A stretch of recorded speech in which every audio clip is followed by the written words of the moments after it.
भाइयों बहनों, जय श्री गुरुदत्त। आप सबका शाश्वत ज्ञान गिरनार से चैनल में स्वागत और अभिनंदन है। भाइयों बहनों, आज हम आप सबको बताने जा रहा हूँ, जब अर्जुन को श्री कृष्ण भगवान से युद्ध करना पड़ा।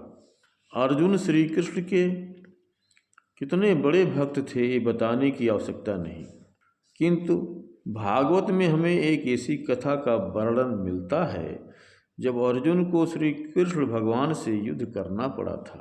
ये कथा महाभारत युद्ध के बाद की है, इसीलिए मूल महाभारत में इसका कोई उल्लेख नहीं है, किंतु लोक कथाओं में ये बहुत प्रचलित है। एक बार महर्षि गालव सूर्य को अर्घ्य दे रहे थे।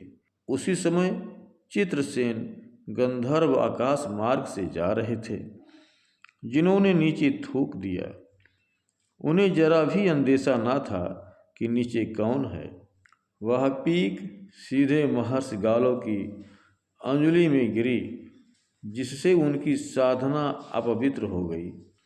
ये देखकर उन्हें बड़ा क्रोध आया और उन्होंने अपने तपोबल से जान लिया कि एक कार्य चित्रसेन का है। वो उसे श्राप देना ही चाहते थे, किंतु तपोबल के क्षीण हो जाने के कारण उन्होंने ऐसा नहीं किया।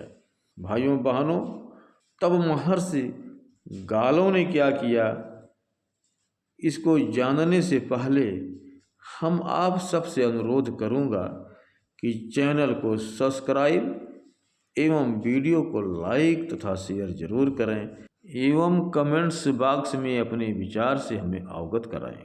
किंतु उनका क्रोध शांत नहीं हुआ गालव ऋषि जी का, और वे श्री कृष्ण जी से मिलने द्वारिका पहुंच गए।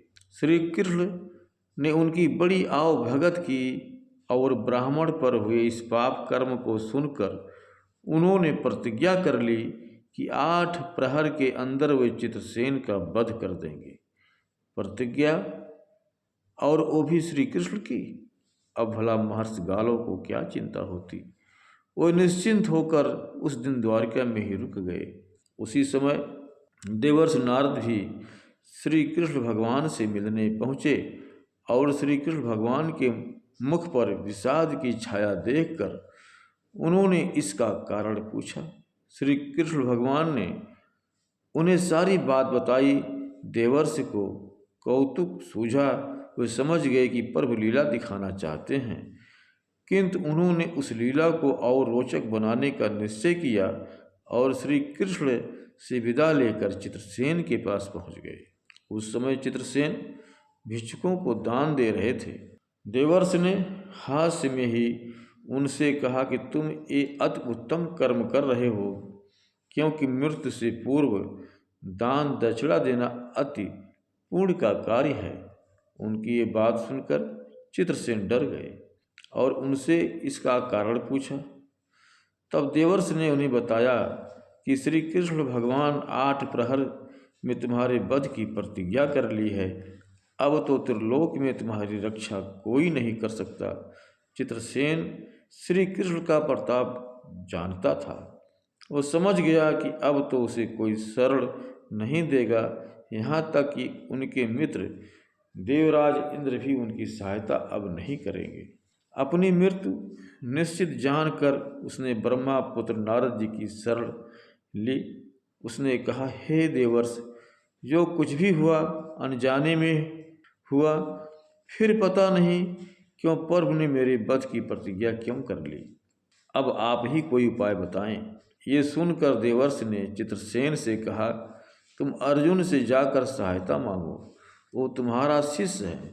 अज्ञातवास के समय तुम्हें ही बिरनला रूपी अर्जुन को नृत्य और संगीत की शिक्षा दी थी। वो अवश्य अपने गुरु की रक्षा करेगा। तब चित्रसेन ने कहा, हे देवर्षि, अर्जुन अवश्य ही मेरा शिष्य है, किंतु वो श्री कृष्ण का अनन्य भक्त है। जब उसे पता चलेगा कि श्री कृष्ण मेरे वध की प्रतिज्ञा कर चुके हैं, तो कदाचित वो भी मेरी सहायता न करे। ये सुनकर देवर्ष ने उन्हें सुभद्रा के पास जाकर उनसे अभय लेने को कहा। उनकी आज्ञा मानकर अर्जुन जमुना के तट पहुंचा और संध्या बंदन कर रही सुभद्रा को अपना परिचय दिया। जब सुभद्रा को पता चला कि वे उसके पति के गुरु हैं तो उन्होंने उनका बड़ा सत्कार किया। तब चित्रसेन ने चतुराई से उनसे कहा कि उनके प्राणों पर एक संकट आ पहुंचा है और वे चाहते हैं कि सुभद्रा अर्जुन से कहकर उनके प्राणों की रक्षा करे।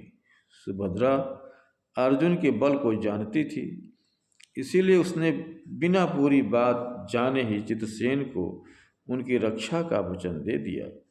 किंतु जब बाद में उन्हें पता चला कि उनके भाई ने ही उनके वध की प्रतिज्ञा की है तो वे बड़े धर्म संकट में पड़ गईं।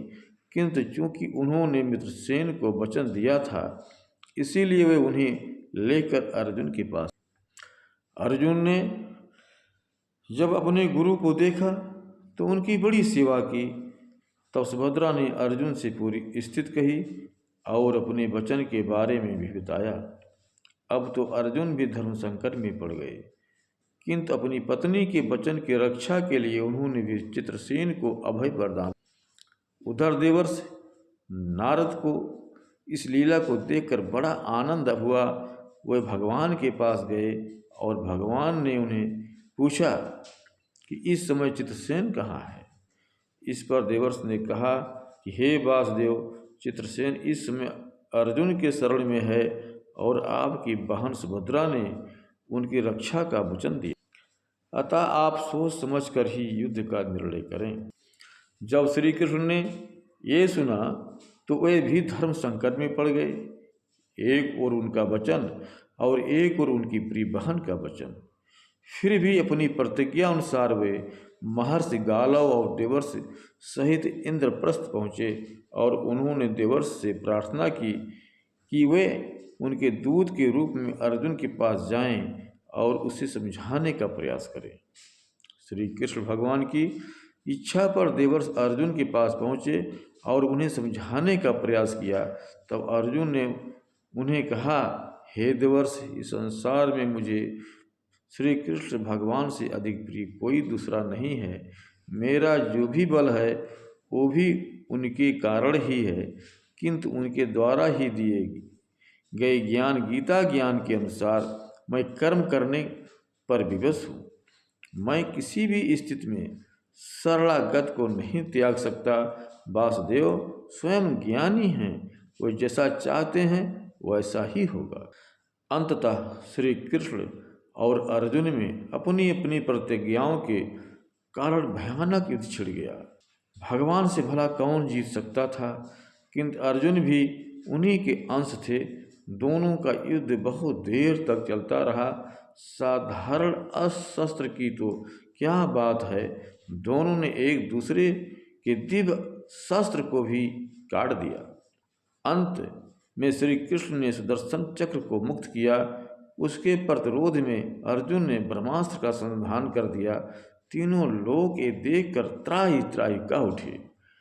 युद्ध का ऐसा भयानक स्वरूप देखकर स्वयं परमपिता ब्रह्मा को मध्यस्थता के लिए आना पड़ा। परमपिता को युद्ध क्षेत्र में आया देखकर अर्जुन और श्री कृष्ण ने उन्हें प्रणाम किया। तब ब्रह्मदेव ने अर्जुन से ब्रह्मास्त्र वापस लेने को कहा और श्री कृष्ण से उस युद्ध को समाप्त करने की प्रार्थना की। उन्होंने कहा, हे भगवान कृष्ण, आपकी लीला अब सृष्टि के विनाश का कारण बनने वाली है, अतः अब आप कृपा कर इस युद्ध को समाप्त करें। आप और अर्जुन तो स्वयं नर नारायण के अवतार हैं, फिर विरोध कैसा? अर्जुन मनुष्य होने के कारण अपनी प्रतिज्ञा में झगड़ा हुआ है, किंतु आपको कौन बांध सकता है? आप तो प्रभु हैं, अतः अपनी प्रतिज्ञा से मुक्त होने के लिए पूर्ण स्वतंत्र हैं। अतः अब लीला छोड़िए और इस युद्ध का निवारण कीजिए। ब्रह्मा जी की इच्छा सुनकर श्री कृष्ण अंततः उस युद्ध से विरत हो गए। स्वयं अपनी प्रतिज्ञा तोड़कर उन्होंने अपने भक्त के प्रतिज्ञा की रक्षा की। उन्होंने अर्जुन को हृदय से लगा लिया और उसकी भूरी भूरी प्रशंसा की। सुभद्रा ने भी अपने भ्राता को कोट कोट धन्यवाद कहा। सभी प्रसन्न थे, किंतु महर्षि गालो बड़े रुष्ट हुए। उन्होंने कहा कि हे प्रभु, आपने तो अच्छा छल किया, किंतु अब चाहे मेरा तपोबल नष्ट ही हो जाए, चित्रसेन को मैं स्वयं दंड दूंगा। मैं अभिश्राप देकर अर्जुन सहित चित्रसेन को भस्म कर देता हूँ। ये कहकर उन्होंने अपनी अंजलि में जल ले लिया। तब अपने पद पर संकट आया देखकर सुभद्रा ने कहा, हे महर्षि, यदि मैं पतिव्रता हूँ और श्री कृष्ण पर मेरी पूर्ण भक्ति है तो आपका जल भूमि पर ना गिरे। सुभद्रा के पतिव्रत के प्रभाव से महर्षि गालो के अंजलि में रखा जल वहीं स्तंभित हो गया। ये देखकर गालव सुभद्रा के पतिव्रत को समझ गए और उनका क्रोध शांत हो गया। चित्रसेन ने भी उनसे क्षमा मांगी और कहा कि उनसे जो अपराध हुआ है वो अनजाने में हुआ है। तब महर्षि गालव सभी को आशीर्वाद देकर वापस अपने आश्रम लौट गए और चित्रसेन के प्राणों की रक्षा हुई। भाइयों बहनों, अब हम अपने शब्दों को यहीं पर विराम देता हूँ। पुनः मिलेंगे अगले वीडियो में। जय श्री गुरुदत्त, जय श्री गुरुदत्त।